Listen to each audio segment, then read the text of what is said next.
General Order Number 3, the Juneteenth order. The people of Texas are informed that, in accordance with a proclamation from the Executive of the United States, all slaves are free. This involves an absolute equality of personal rights and rights of property between former masters and slaves.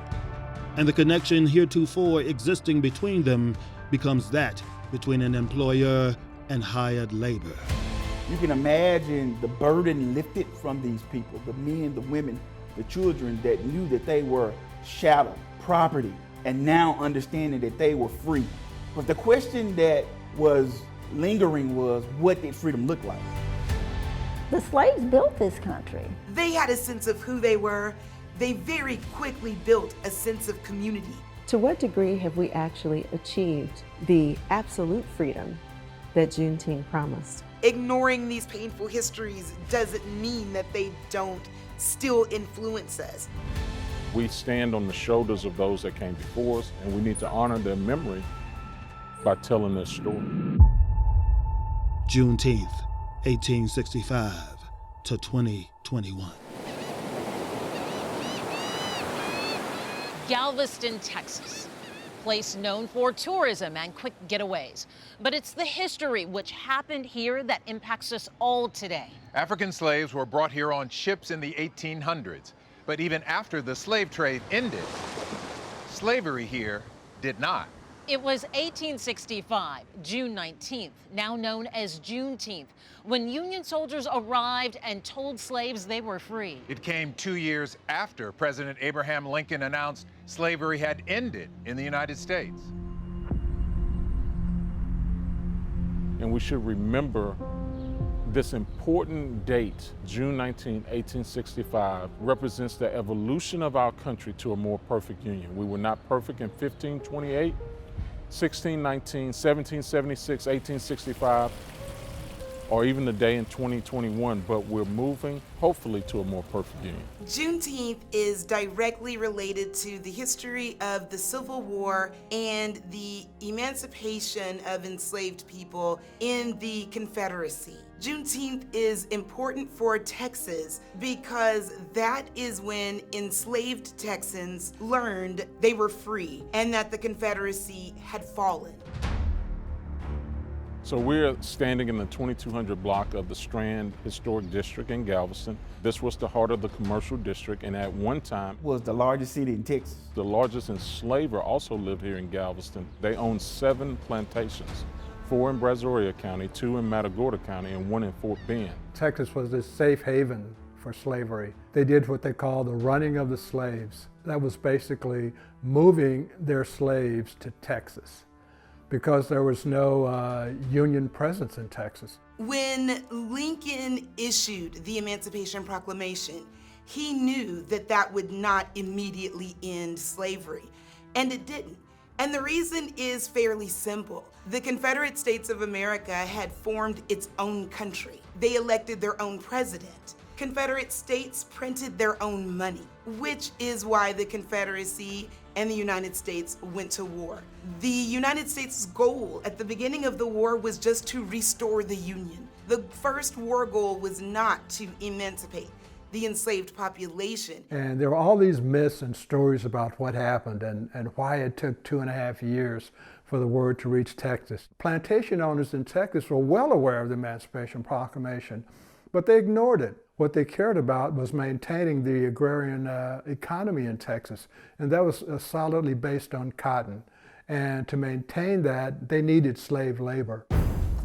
General Gordon Granger was on his way to Texas. Most of the Texas authorities had a pretty good idea what he was coming to Texas to do. Granger was in Texas for about a month. He sent his troops. There were white soldiers and black soldiers. Plantation to plantation, making the announcement. Those black soldiers are people who especially helped shift the Union war goals from a war to restore the Union into a war of emancipation.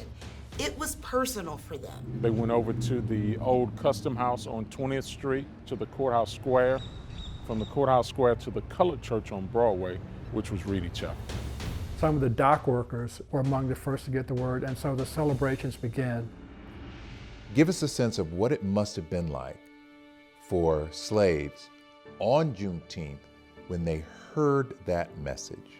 You know, that was something that was almost like going to heaven. The celebrations, just to be so excited to taste that freedom. The initial celebrations, there would be prayer services looking back at our journey in this country and what we had to endure in bondage. And the people,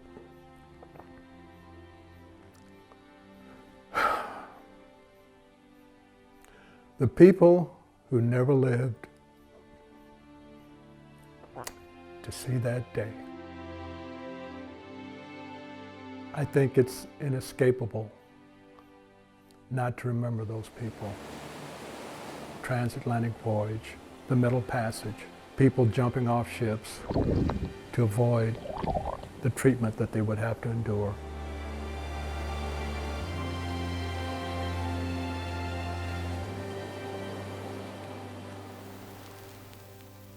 You know, and old Marshall didn't tell you, it was free. He didn't tell you that? No, he didn't tell you.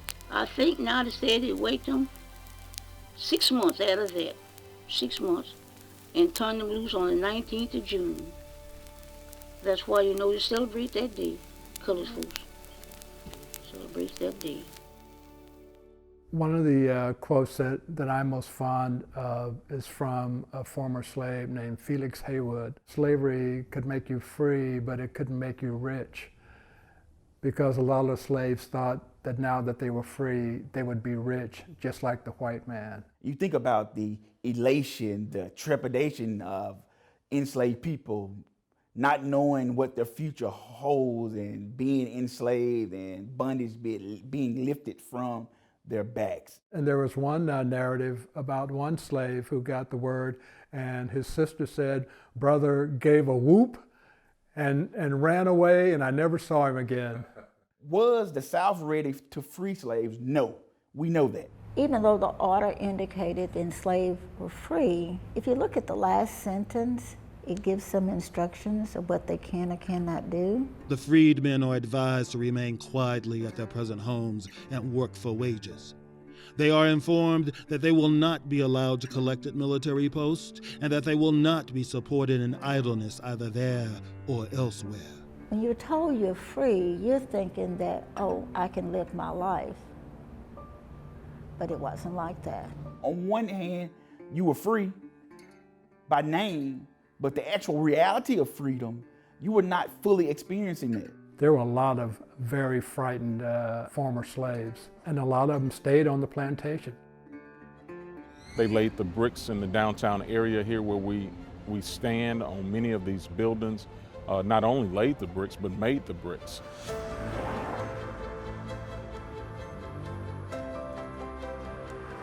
Just off Galveston's bustling Broadway Street is Ashton Villa, built in 1859 by James Monroe Brown, a loyalist to the Confederacy, dubbed an honorary colonel. Brown was also a wealthy banker, architect, and mason who designed what's believed to be Texas' first all-brick house, a palace with bricks all laid by slaves.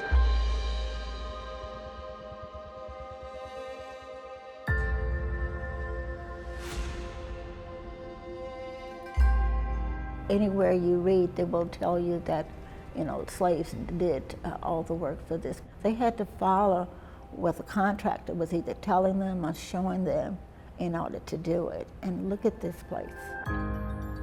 It's beautiful. All of the intricacies and the detail that still stand today. It's amazing. 1859, one of the few buildings that withstood the 1900 storm. Ashton Villa was saved from demolition in 1970. The historic home, now an event space, is operated by the Galveston Historical Foundation and home to the island's annual Juneteenth celebration.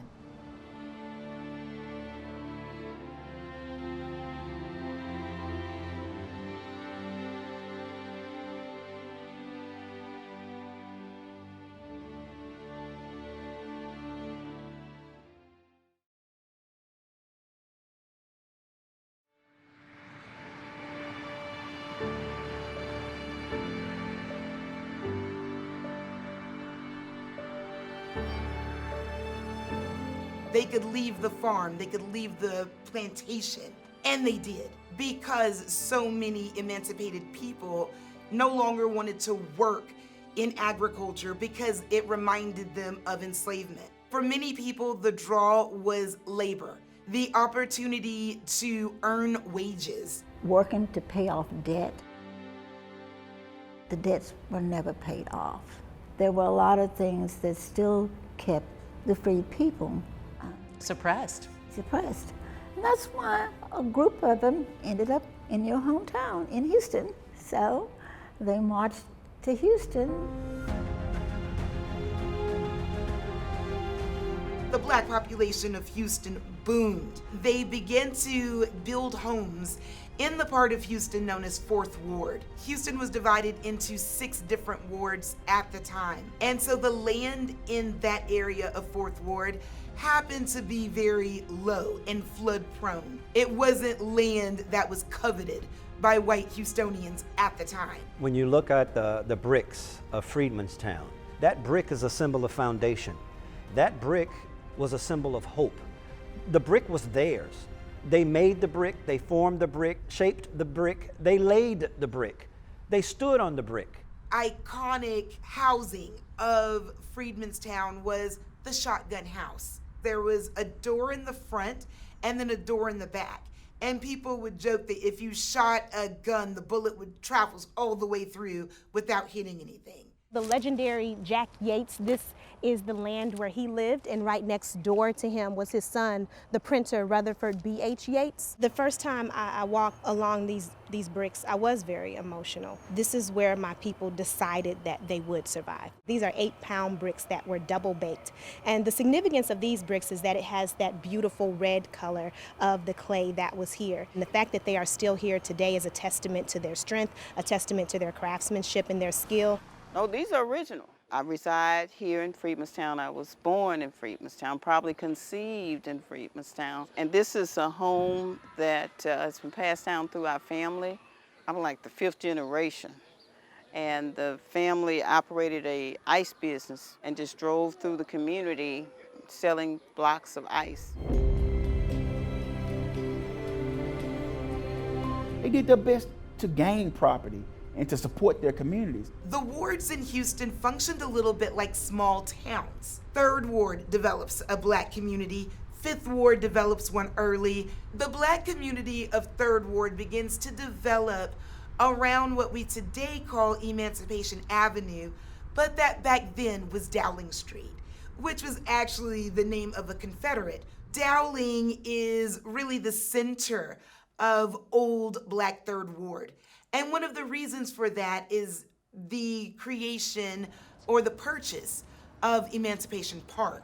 And it's the first public space owned by black people in the state of Texas. With newfound freedom came new challenges, including the fight to be seen as equal. Freed men and women did more than survive. They built a legacy. And it is right here, Emancipation Park, in Houston's historic 3rd Ward. Emancipation Park was always a place to celebrate. 2 black church congregations fundraised to buy the park. For them, the memory of Juneteenth would have been very fresh. They were someone else's property less than a decade earlier. I'm the great-great-granddaughter of Jack Yates. He was instrumental in purchasing Emancipation Park, where the free slaves celebrated Juneteenth. One of the most famous families in Reconstruction era Houston were the Yates family. He was free. However, his wife and children weren't. So he came to Texas and entered back into slavery so that he could be with his family. They were brought here to continue to be slaves. Once freedom came again, he knew what that tasted like. He knew what that felt like. So he took his family and moved to Houston to start a brand new life. Jack Yates actually began helping and teaching and helping them to learn, because at that time, you know, slaves weren't supposed to read or write. He was a wage laborer as his day job, and at night preach near the Buffalo Bayou in Houston. And then gradually they were able to build their own church. I'm a member of Antioch Missionary Baptist Church and have been all of my life. That was the first church that he started, but there were many other churches that he started, including Bethel in Houston. It is that spirit, it is that zeal, it is that determination that he and others poured into the foundations when they built this church. So when you talk about World War I, our soldiers went off to fight. When they came home, Antioch was able to train and cross-train ex-veterans in masonry work, in carpentry work, and really help these ex-soldiers to find jobs and to provide homes for their families, education for their children. It was these very women from this very church who taught other women how to vote. So many great people have been here and have been inspiring and galvanizing the community.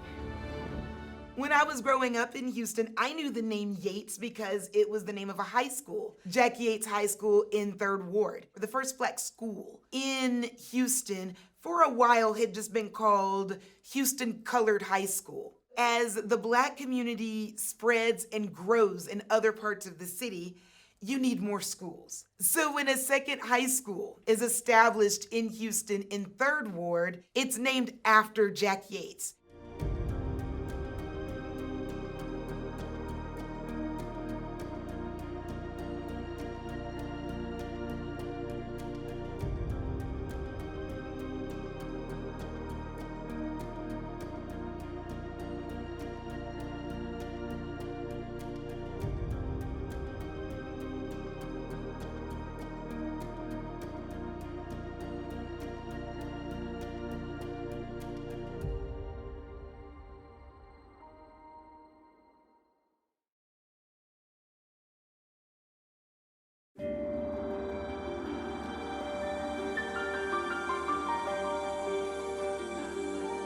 A massive mural in Galveston's tourist-heavy Strand district depicts the long journey to absolute equality. Expand the narrative of Juneteenth to tell a more full story of our shared American history.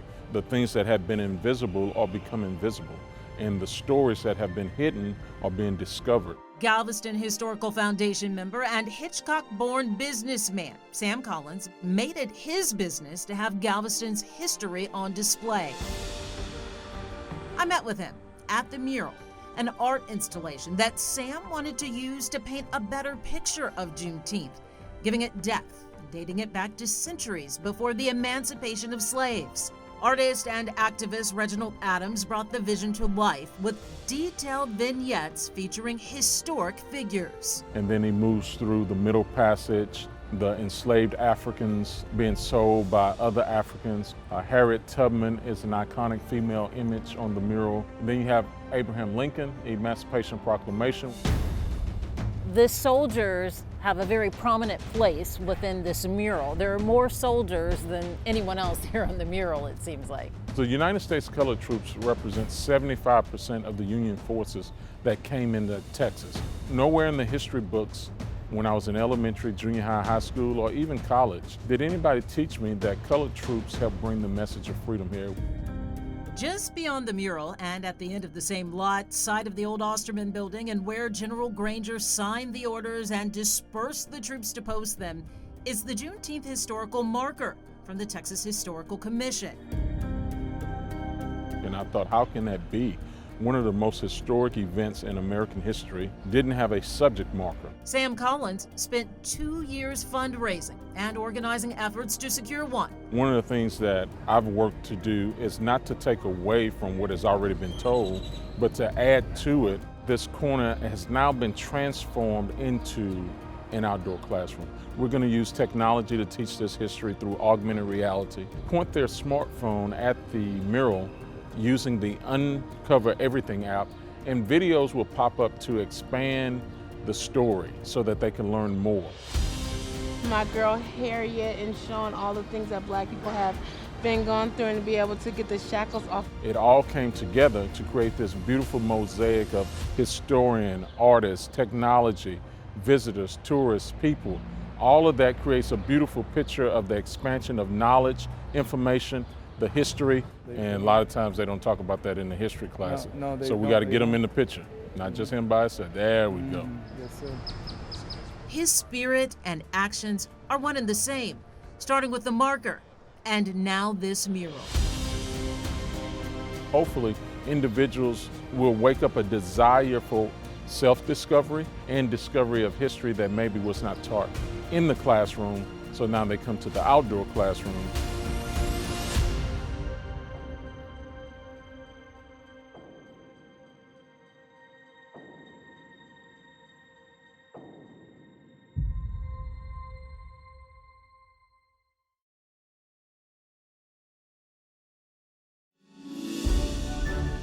Some of the early Juneteenth celebrations were marked by pageantry, flowers, and people riding in these very elaborate coach setups. Regional and local Black newspapers celebrating the day. You'll see announcements about picnics that are related to the holiday. A lot of people for those celebrations dressed up in their Sunday best.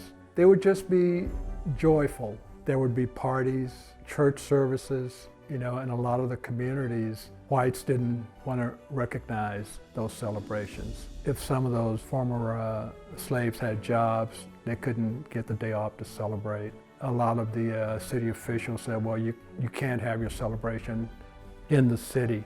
And so that would push those celebrations out away from the city in rural settings, in pastures, meadows, groves, wherever. They went with the flow. I guess my earliest memories of celebrating Juneteenth would be when I was a child. Juneteenth was always a big celebration in our community. Eventually you'll see the establishment of parades. We know in Houston we do have a couple of parades. In fact, Juneteenth, Queen and King. Family get-togethers, community get-togethers. You would have barbecue, watermelon, ribs and hot sausage, red soda pop. Those were the staples. You had to have all of that on Juneteenth. You must have that barbecue. In recent years, Juneteenth celebrations continue to include parades and music, but most importantly, a focus on the food. And one restaurant that continues to provide Juneteenth meals, even amidst the pandemic, is Lucille's.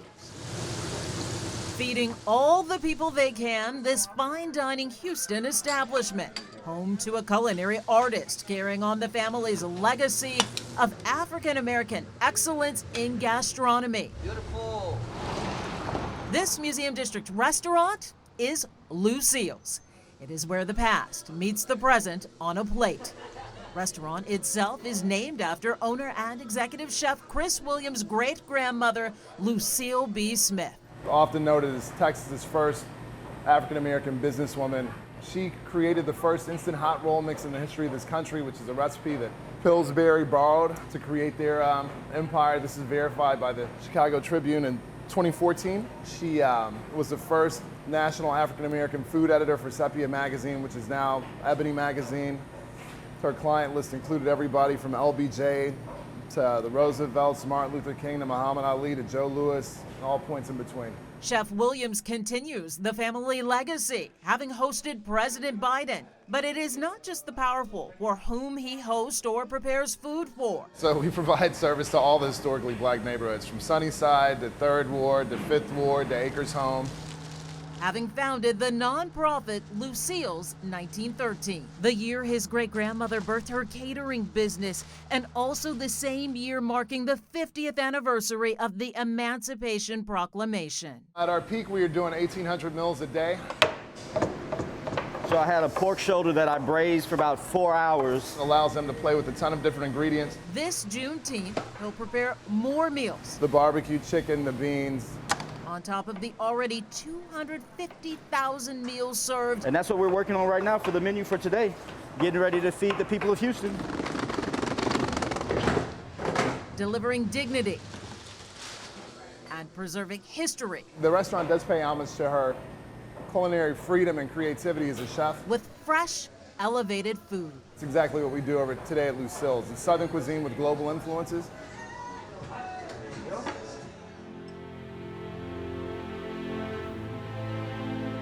The word Reconstruction sounds good, and it started out well-intentioned, but it didn't stay, quote unquote, Reconstruction, did it? No. When we think about the period of Reconstruction, particularly here in Texas, we always have to think about the turmoil around politics. The Democratic Party was conservative. The Republican Party was liberal. 1870 15th Amendment is what makes Black men's right to vote constitutional. And this changes the political landscape of parts of the South that had large Black populations. Black men start voting other Black men into office. Some places had Black sheriffs. So this immediately changes the politics of the South. So the Ku Klux Klan arises as the violent wing of the Democratic Party. We're familiar with the KKK, but there were a number of white vigilante groups that existed during this time that terrorized African Americans. By the early 1900s, the Black community had already established itself with neighborhoods, businesses, and schools, but Blacks still weren't considered as equal. With segregation and Jim Crow laws, they were still being treated like second-class citizens. Segregation laws restricted every public space where Southerners could possibly make contact. When we say Jim Crow law, we're referring to legal segregation. Boston creates segregation laws in order to separate Black and white passengers on city streetcars in the 1840s. People in Boston started to refer to the Black section of streetcars as the Jim Crow section. They did that because Jim Crow referred to a popular minstrel figure. Early on, it was white performers, typically white men, who would blacken their faces using burnt cork, but Jim Crow was the most popular blackface minstrel character. So popular that many white people in the United States began to identify the name Jim Crow with Black people. Here in Houston, you really can't think about Jim Crow laws without thinking about the 24th Infantry, African American soldiers who found themselves here at Camp Logan and found themselves the victims of police brutality and Jim Crow laws and segregation. Right, you're absolutely right. In the summer of 1917, the United States enters World War I. The U.S. military was still segregated. The military was constructing a training facility called Camp Logan. So when these 700 Black soldiers show up in Houston, Jim Crow is alive and well. And you got to remember, it's a new thing. And these soldiers had fought in the Spanish-American War, had gone up San Juan Hill, had fought in the Philippines. They weren't used to being treated as second-class citizens. It all came to a head that August when Houston police officers were accused of attacking and killing one of the soldiers. Black soldiers of Camp Logan then marched from what's now Memorial Park to the city of Houston. This was a push against Jim Crow authority. Mutiny and rioting ensued. It was a strike against police brutality. 16 white people were killed, mostly civilians. 4 Black soldiers died. The deadly encounter led to the soldiers' court-martial, the largest murder trial in U.S. history. I saw the photograph of the trial. It blew my mind. Here are these 63 Black soldiers surrounded by white soldiers with fixed bayonets on their rifles. And the caption said the largest murder trial in American history. And I had never heard anything about this, nothing. In the end, 19 soldiers were hanged and all but 8 of 118 soldiers charged were convicted for their part in the Houston riot of 1917.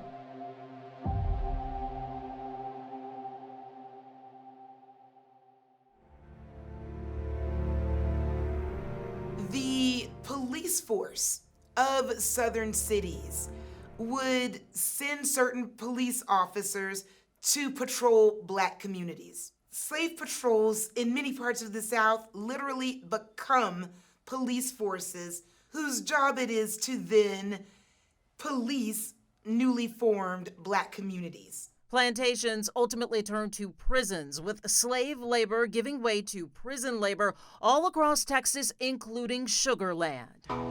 This building is actually 80 years old. It was originally a prison and part of the Texas prison system. It was an extension of the Central State Prison Farm. The big brick building, known as 2 Camp, opened in 1939. It was a prison population of color, primarily African American, some Hispanic. The inmates worked the fields of the state-run farm. An inmate recalled that upon arriving at 2 Camp in 1960, he was immediately ushered out into the fields to pick cotton. At the end of a grueling day, workers would return to the dormitory, where life was often just as hard. They lived in very close quarters, actually in very hot conditions and very cold conditions. Its occupants are mostly children now, but for 30 years, this structure housed inmates.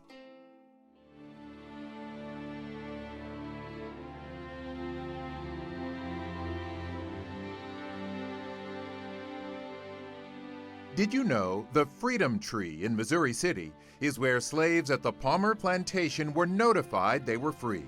They were told they could continue working the land, but their only form of payment would be a share of their crop. The Freedom Tree is located along Misty Hollow Drive, that's between Glen Lakes and Lake Olympia Boulevards.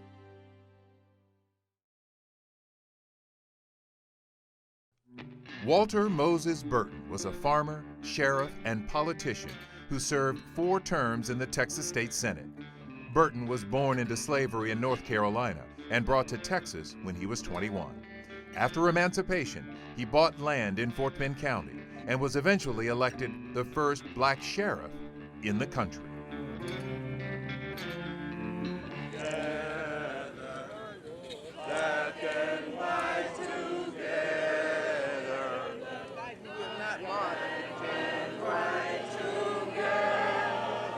Are you registered to vote? No, I'm not. I have tried twice, and I was turned down both times. Lost my job.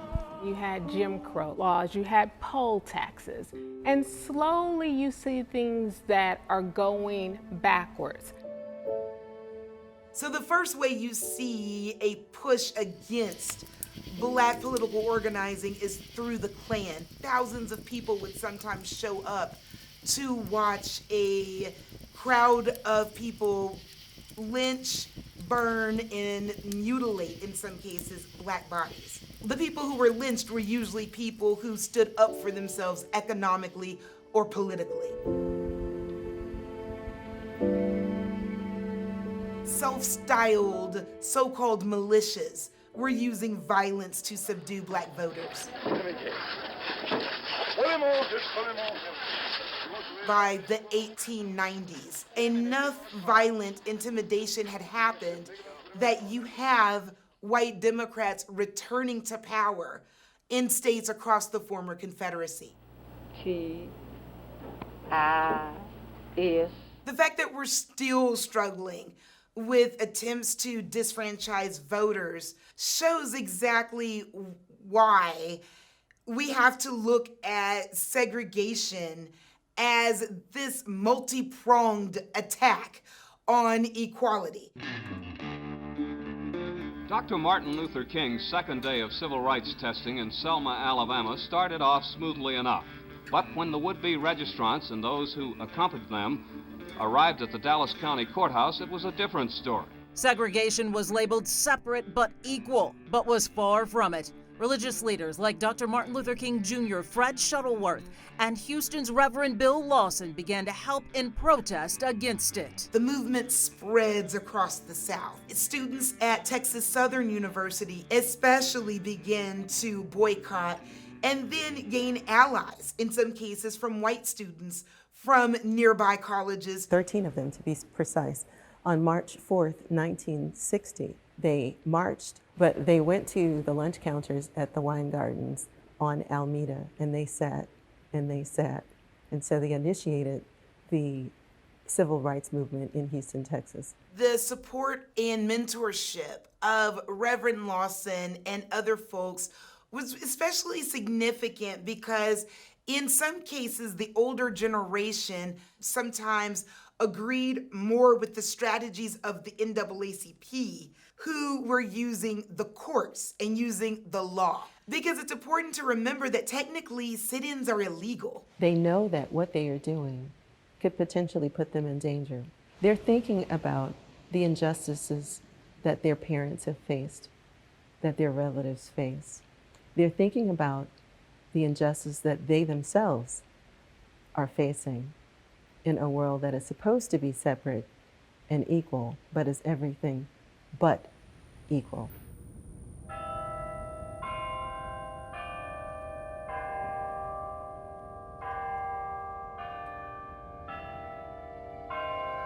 Well, historically, Black colleges and universities, their history is related to the fact that our nation was not ready for people of African descent to study with white Americans. Prairie View A&M is a direct result of Juneteenth. Those individuals who heard that message that day, they went forth with the zeal and the fervor to realize what an education could do for emancipated Blacks. Most importantly, now you have individuals who could not read, who could not write, that came and got remedial lessons here and could go back out into their communities to be productive people. I chose TSU because there was a sense of belonging that I felt when I walked on the campus. It felt like family, it felt like home, and it gave me a feeling of purpose and that I was destined to be here for a specific reason. And we know that Prairie View produces productive people. And that's one of the mottos here at this school, and it's very much tied back to that same group, that first generation who came here, who studied, who thrived, and sought to make their communities better. And as a little girl, to me, the building, Hannah Hall, was colossal. Little did I know that one day I would have the opportunity to teach at this school. This institution has been a beacon of light to people in the community.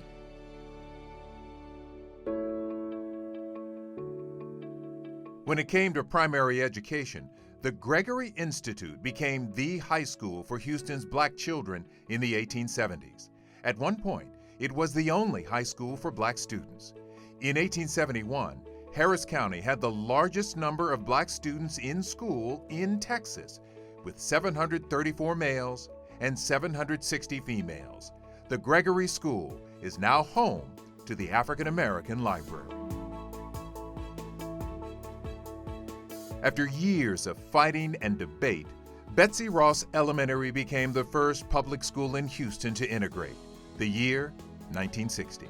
But even as the Houston School District began to eliminate segregation, there was pushback from white parents, as shown here in a 1970 New York Times article.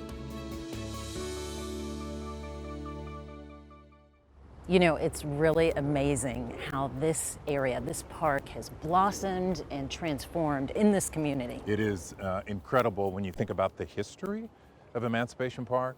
You know, there was a time when this was the only park that Blacks in Houston could come to. And today we've seen people of all colors here. All colors, all races, all religions, enjoying the city, enjoying the park together. Yeah. A park for all. A park for all. What do you think your great-grandfather, who purchased this property to create Emancipation Park, would think of what is happening on this site today? I'm sure he probably never thought about, would this be continued 100 years later, 150 years later. But I think he would be extremely proud to know that the citizens of Houston, Texas have continued to celebrate the Juneteenth. Emancipation Park remains a pillar in the Black community, just as it did when it opened in 1872. From playgrounds, basketball courts, a theater, and the arts, it celebrates a rich history while educating the next generation. But getting that education in schools has not been easy. I think it's just a history that some people are still so uncomfortable talking about. We always knew what Juneteenth was. The rest of the country did not. Juneteenth isn't taught in American history. Juneteenth isn't taught in our school, in our public school system. I guess within the last 30 years that I've learned really a lot about Juneteenth. Attending segregated schools, we just didn't have a lot of information about slavery, and if it was presented, it was presented in such a watered down way. We knew the significance of Galveston to Juneteenth, or the freeing of the slaves. Juneteenth is so important, and it's funny, I didn't learn about it fully until I got to college, and at this HBCU that I learned about it. As a former longtime educator, how important is that for students to be presented that information in their general education? It's America's history. We hear the stories of immigrants coming to the United States. We hear about why they wanted to leave or why they want to be here. And everything that happens in the United States is United States history. All Americans need to understand when and how slaves were freed in the state of Texas. I know that in my own class, when I'm teaching in the summer, I make sure that we do a focus on Juneteenth and we celebrate the day so that students are aware of the significance of the day and also of the significance of TSU in continuing the message of Juneteenth. It's a huge problem not teaching youth about the history. When you go back and you say, this didn't happen, then a young person will be like, oh, so what's their problem? That never happened. So then you create more of a division between cultures.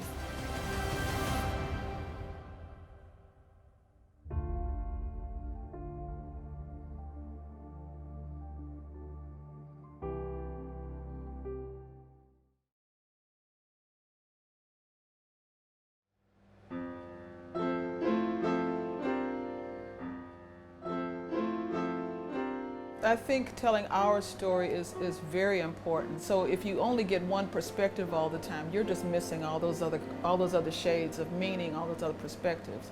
The catalyst for my mother writing her book, Island of Color, where Juneteenth started, is that she remembered and found a journal that her grandfather had kept. After he would say his prayers, he would write in this journal. He was writing about African American history going back to when he first came here in 1865. I think it's a treasure trove of information. Knowing one's legacy, I think, provides a sense of being grounded, a sense of belonging. It is actually foundational to our entire country because of its history of slavery. Even though things are better, but there's so much more work to do. With the George Floyd protests, probably more Americans came together of all races and groups than have come together in this country in a long time. Really, since the Civil Rights Movement, more Americans came together. The 2020 murder of Houston native George Floyd and the conviction of former Minneapolis police officer Derek Chauvin led to global protests and reignited the conversation of police reform. You saw white, you saw Asian, you saw Hispanic, along with black, screaming at the top of their voices that black lives do matter. This bill is a bill that will speak to the hearts and minds of those who have been harmed by wrong kind of policing standards, and quickly, it will end racial profiling. It will provide training for the 18,000 police departments. It will ensure that there is a standard for excessive force, no more, a duty to intervene. The House of Representatives passed the George Floyd Justice in Policing Act in June of 2020. But as of June 2021, it has not passed the Senate.